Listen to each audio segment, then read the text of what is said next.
Hidden Figures, Chapter 8. The Duration. Though Dorothy Vaughan loved her new job in Hampton and was proud to be helping her country with the war effort, she missed her children terribly.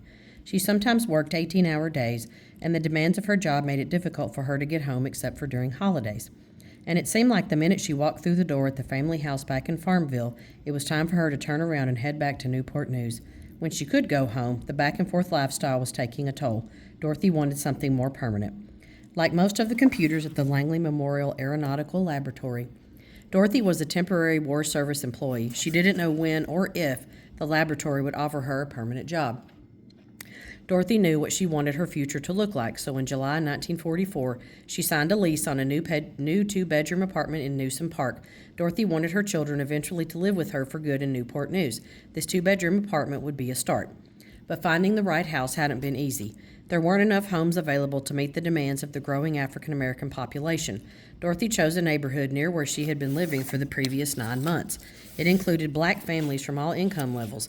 Domestic workers lived next to doctors, lawyers next to laborers, small business owners next to civil servant mathematicians. All were welcome. Dorothy's new home was identical to the 1,199 others that had been built in the same subdivision. Newsom Park was also designed to keep morale high among the wartime workers who had to work long hours under stressful conditions. The Newsom Park residents loved that their neighborhood had a community center with a kitchen and banquet space, rooms for club meetings, and basketball and tennis courts. They even had a baseball diamond, and the shopping center included a grocery store, drugstore, barbershop, beauty parlor, cleaners, and a TV repair shop. A nursery school and a new elementary school were in walking distance from her new apartment. Dorothy's mother-in-law tried to discourage the move. "You're not going to take my babies," she said to Dorothy. Dorothy appreciated her mother-in-law's help all the months she'd been away, but now she needed her children to be close to her. A year after Dorothy left Farmville, her children moved into the apartment in Newsom Park. They started at Newsom Park Elementary School in the fall of 1944. Her husband continued to travel with his job as a bellman. He came down to visit when he could, but he didn't stay long. Victory over Japan. By 1945, 5 out of 10 people in southeastern Virginia worked for the government. Housing development sprawled for miles. The community was built around the business of war, but people were starting to wonder what a defense industry boomtown would become during a time of peace. The answer came on VJ Day, Victory over Japan Day. On August 14, 1945 at 7 p.m., newscasters announced that World War II was over. All over town, soldiers and civilians streamed into the streets. Business owners locked their doors and joined the celebrations that went on through the night. People paraded down the streets, and workers held hands to form human chains as they danced around cars. Makeshift confetti rained down from windows onto the streets below. But after the initial celebrations and parties, uncertainty settled in. 3 weeks after VJ Day, the Norfolk Journal and Guide reported layoffs of 1,500 Newport News shipyard workers and a decrease for women workers, both white and colored. Returning servicemen were expected to have first claim on the jobs that remained in the peacetime economy. With the return of the men who had been fighting overseas, the demand for women workers dropped. 2 million American women, black and white alike, received pink slips, or notices that they were losing their jobs, even before the war officially ended.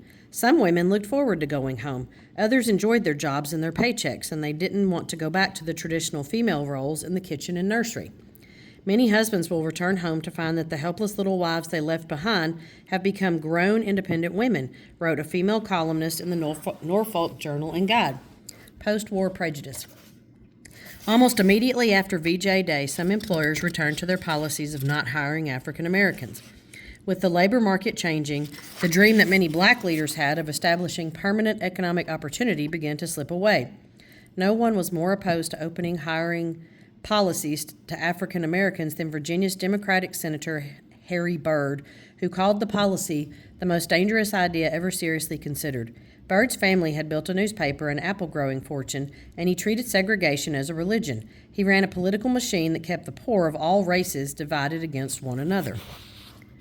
Dorothy, like so many of the others who had come to Hampton Roads during the war, didn't want to return to her former life. She assumed that she was going to keep her job and continue with her new life. It wasn't a risk-free bet. Dorothy committed to the lease on the apartment in Newsom Park before Langley converted her wartime employee status to that of permanent civil service employee. She didn't want to wait to put down roots in her new home, even though it soon became apparent that losing the apartment was still a possibility. Dorothy and the others who lived in her neighborhood learned that some local officials wanted to demolish Newsom Park and redevelop the neighborhood, and federal authorities planned to pry the houses off their foundations and send them to war-devastated populations in Europe. The residents went back and forth with the government over the status of their neighborhood, which they had come to love. The government said that Newsom Park was not temporary in character, yet not permanent in its current location. Though they lived in a state of limbo, the people of Newsom Park were determined to do everything they could to keep their community alive. Life in Newport News was an adjustment for Dorothy's children, who missed their small-town freedom and the space at the big house in Farmville. But as the months passed, the family settled in. Dorothy had become quite close to her fellow West Computer Merriam man. They were friends both at work and at home, and their families had become like one large extended family. When Dorothy and Miriam learned that the famous African-American singer Marian Anderson was going to perform at Hampton Institute, the women made plans for their families to go together. On the day of the performance, Dorothy looked over at her children, who were entranced by Anderson's beautiful voice. Dorothy knew this moment was one her family would never forget. She knew they were home.